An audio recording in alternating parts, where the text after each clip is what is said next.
Imagine gazing upon the edge of the universe. Could we ever reach its outer boundaries?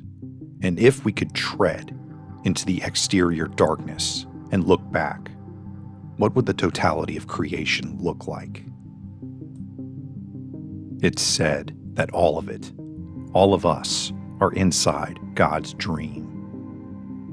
That a master reality manifests from the source, the master dreamer. And there is no shortage of theories and religions based on multiple levels of reality, one of which I will explore here: the dream dimension.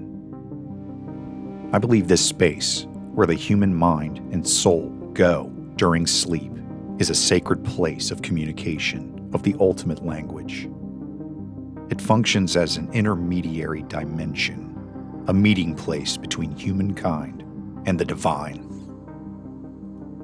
In the biblical corpus, dreams and visions are often mentioned together. But what real distinctions are there between the two? A vision refers to the act or power of sight, physical perception. It's a vivid mental image produced by the imagination. It can also mean a supernatural or dreamlike apparition, or simply a beautiful sight. Vision is associated with words like perception, imagination, hallucination, or daydream. This mysterious passage from the book of Job describes how God speaks to us through our dreams. For God does speak, now one way, now another, though no one perceives it. In a dream, in a vision of the night, when deep sleep falls on people as they slumber in their bed.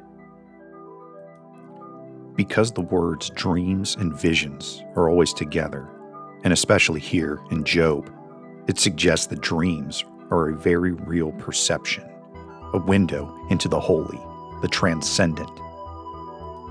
Many great philosophers and thinkers have contended for a long time that the ultimate language would be that of a visual one. That the ideal language would not be simply that you hear what I think, but you would see what I mean. Regular language would fall short of this visual complexity.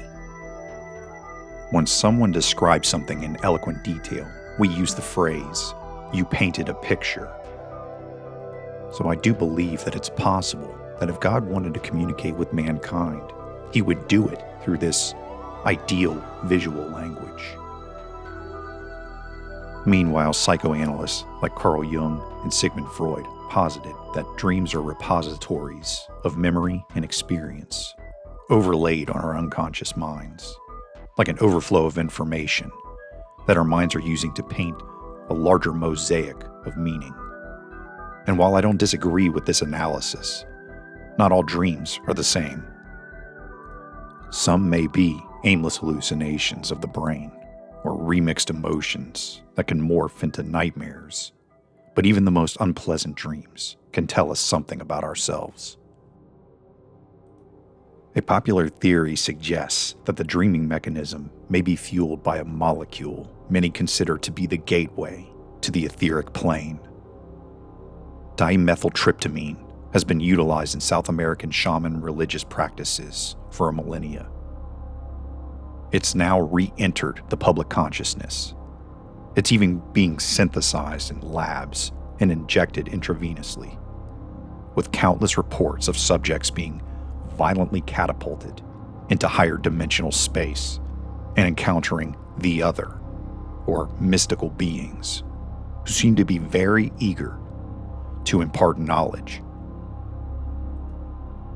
And some are theorizing that DMT, this psychedelic molecule, is being released while we sleep. That in the night, this chemical is released, sending us into the mystical threshold. But this may not account for the journey to the dream world. Although our brain does naturally produce DMT in trace amounts, there is no scientific proof yet that the DMT release is actually occurring in the brain. We can't rule out the possibility that science may never be truly capable of explaining a consciousness-driven travel to the realm of dreams. But perhaps travel is the right word for what's happening in our dreams. Maybe even leaving our physical bodies behind, but somehow being tethered to it if we want to return alive. Sylvain Muldoon famously began experiencing strange episodes in the 1920s. He claimed that during periods of illness in his childhood, he could astral project for short periods of time. And he soon came to a horrifying realization that while he slept, he was able to detach from his body entirely, moving into a lighter and more responsive, subtle body. He had very little control over the episodes at first. He would awaken to find himself floating above his body, but was tethered by what he called the silver cord, a lifeline connecting the physical and the astral bodies. But with patience and practice, Muldoon was able to start traveling further out of his home to distinct locations. And in 1929, he authored The Projection of the Astral Body, a book in which he detailed the explanations for the phenomena and tales of encounters with human-like entities and telepathic communication with more strange and alien beings.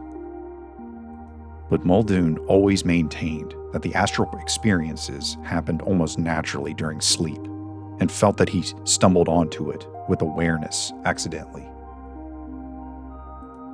So many describe dreams like this of leaving their bodies or flying to distant places, but it also reminded me of another description of dreams. And people realize that it's sort of this information processing or reality debugging, as if their minds were a machine because of all the descriptions of nonsensical things and random information from their past days and weeks of experience just being overlaid on top of the dream itself. Some people theorize that the dreaming is actually sort of like the debugging of a machine. And this got me thinking about the way early AI behaved. When AI art generators became more prevalent a few years ago, there was a few disturbing and kind of strange phenomena around it. It's almost as if, while trying to generate the image, nonsensical details would be implanted into the images. You would get extra limbs, missing limbs on people, places that morphed into other things like mountains. You would prompt it for one image, like a house, and it would sort of just look like something out of a nightmare or a strange dream. This got people talking about how the emergence of AI as a consciousness is sort of in this infantile phase where the formation of the consciousness is kind of creating a dream realm, and people speak of AI hallucinations and these strange behaviors from AI drawing details out of nothing, that an AI feeds off of all the details in the internet and this information, and it's not sure what to do with it quite yet. It's in this infantile state. And I couldn't help but draw comparisons to what Australian Aboriginals call the dream time. They're very secretive and tight-lipped about this, and anthropologists have tried to suss out what little details they give us about this mysterious dream time, or time of the dreaming. It was this sort of pre-time, this era where the emergence of consciousness and the minds of the gods were sort of transitioning from mind to matter. It was this mythological realm that actually, they believe, as we're finding out, still exists in the present. It's a sort of realm that they can visit. They can meditate and go there. Their ancestors were there. It's sort of a realm outside of time, existing all around present time, past, future. It's this fascinating kind of era of the emergence of consciousness and supercharged creation. And if you haven't seen my video yet on the dream time and the return of the dream time, click here. Check out some of my other work on the channel. Thanks for watching. Thanks for hanging out. And I'll see you all in the next one.